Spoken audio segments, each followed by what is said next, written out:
Another big day of explosive testimony. Whether it be today's hearing in Michigan, Monday in Arizona, or last week in Pennsylvania, the one inescapable point for Democrats is that even if you want to chalk up all of the glitches, the ballot errors, and other irregularities to simple mistakes, then why do they only go one way? Can anyone name a single time in which these mistakes helped President Trump?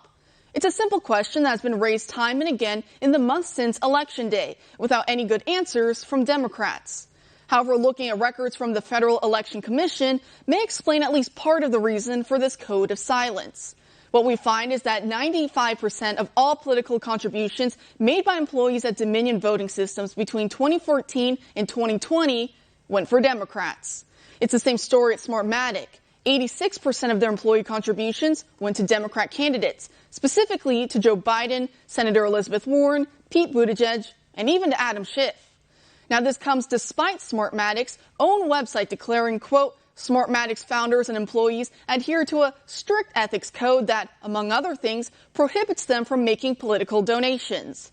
So here you have Dominion, which is a foreign-owned company and uses computer chips made in China. And Smartmatic, which has ties to Soros and the Castro regime in Venezuela, involved in U.S. elections. At this point, many people are wondering where the Justice Department or the FBI is after days and days of credible testimony. Well, I'll tell you where the DOJ is. Just like Dominion and Smartmatic, over 85% of their employees' political contributions during this last election cycle went to Joe Biden. Attorney General Bill Barr telling reporters today that his department has found no evidence of widespread fraud that would have changed the outcome of the presidential election. Now, my question for Barr would be, is this the same department that also lied about Russian collusion for 4 years and then sat on his high horse in court for years against General Michael Flynn, claiming that it turned over every piece of exculpatory evidence, only to find out that they were sitting on documents showing how the general was entrapped by the FBI as a way to, quote, get Trump, according to those same handwritten FBI notes? Because if so, then I don't want to hear it. Since we're not going to get help from the top, it's up to us as American patriots to hold this constitutional republic together. To that point, a Dominion contractor from the TCF Ballot Counting Center in Detroit came forward to testify today before the Michigan State Senate Oversight Committee. And here's what she had to say. What I witnessed at the TCF Center was complete fraud. The whole 27 hours I was there, there was batches of ballots being ran through the tabulating machines numerous times, being counted 8 to 10 times. Also, the adjudication process, I witnessed numerous people walking up, claiming they were both Democrats, saying they were sitting together, judging ballots all night together, all day together. I witnessed it all. I was on the main stage with all of the city officials. Daniel Baxter was in on the whole thing, and I am under the impression 100% that at least 90% of those workers were all in on this. There was not a single ballot the whole night, the whole 27 hours I was there, that I saw that was for Donald Trump. Not one, not a single ballot. That is scary. Her testimony corroborates that of another witness who claims that she observed ballots that were all for Biden and appear to be photocopies of each other. She claims many of these ballots were not cast by registered voters, so election staff manually inputted fake birthdays to override the system to have them counted anyway. Not one of the military ballots was a registered voter, and the ballots looked like they were all exactly the same Xerox copies of the ballot. They were all for Biden across the board. There wasn't a single Trump vote, and none of the voters were registered. They had to manually enter the names and addresses and a birth date of 1/1/2020, which would override the system and allow them to enter non-registered voters, of which I saw several that day. Throughout the day, that's how they would override voters that were neither in the electronic poll book or the supplemental updated poll book. Thank you. A third witness then described how these massive dumps of ballots arrived at the center in the first place, with trucks dumping them off at 4 in the morning after many of the Republican poll watchers had gone home or had been kicked out. It should also be noted that many of these Dominion voting machines were reportedly connected to the internet as well. Take a look at what that means.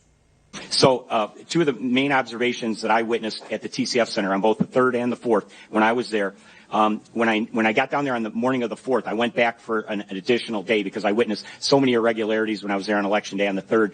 Immediately upon walking in, I ran into Randy Bishop, and Randy owns radio stations. He's very IT savvy. He said, "Brian, I was here all night. What's going on here is unbelievable." He said, "Let me show you something right now before I leave." So he walked me over to the high-speed scanners and tabulators, and he said, "See all these Ethernet lines running out of the tabulators? They're all bundled together as they accumulate, and then they're all connected to these routers, and then they all go to the main computer." He said, "These are all hooked into the internet, and that is illegal, and it should not be happening because it opens them up to hacking." So I was aware of that immediately. Is that the reporting is done in decimal format. You can see this in the New York Times database reporting. You can see this with Dominion Voting Systems reporting. So this opens up the ability for hackers to potentially get into, or malicious actors who have admin rights, to get in and manipulate the votes through rounding errors in the reportage and other types of malfeasance. So it doesn't necessarily have to be Dominion Voting System itself. They can be the Trojan horses that are just allowing ballots to be manipulated by administrators that have access to the system. And FEC filings show that when it comes to Dominion, for example, a lot of their employees, I believe it's over 85% or so, donate politically to Biden, or at least when it comes to political donations, about 85% or more go toward Biden or Democrats in general. Do you think that that's a conflict of interest? Yeah, absolutely. Smartmatic, for example, has a policy not to allow employees to make political donations at all. And Dominion Voting Systems also makes 95% around donations to Democrats through its employees.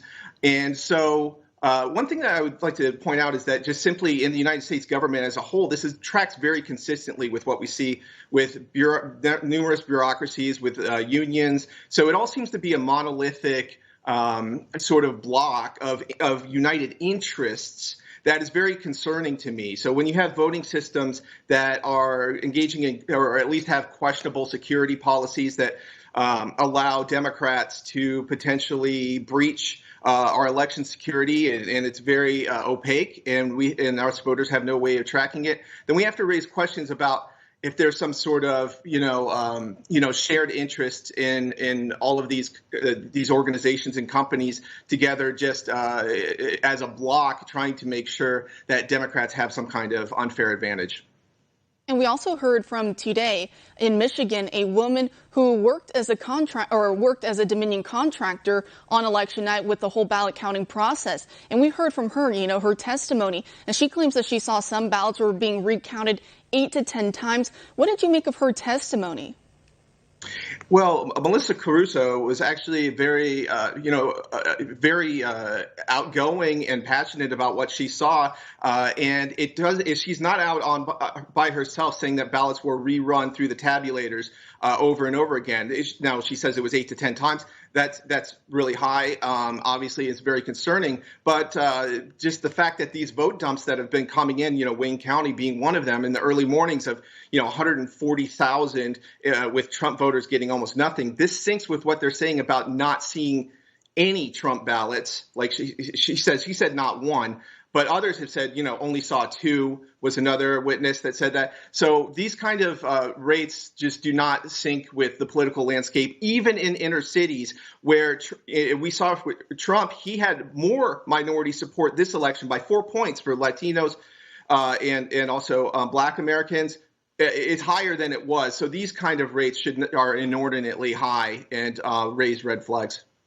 When it comes to these ballot dumps, in Michigan alone, I believe there's over 6 different counties that were reporting voter turnout at over 100%, which of course is impossible. So meaning more ballots were coming in than there were registered voters eligible to vote that day. What do you make of that? Well, I think that the fact that these mail-in ballots, once the signatures are separated, the signed ballots are separated from the mail-in votes, then we have no way of knowing like how many of these votes are able to, you cannot track them at all. And even the New York Times admitted this. So William Barr, several months ago, he pointed out that we are playing with fire with these mail-in ballots. So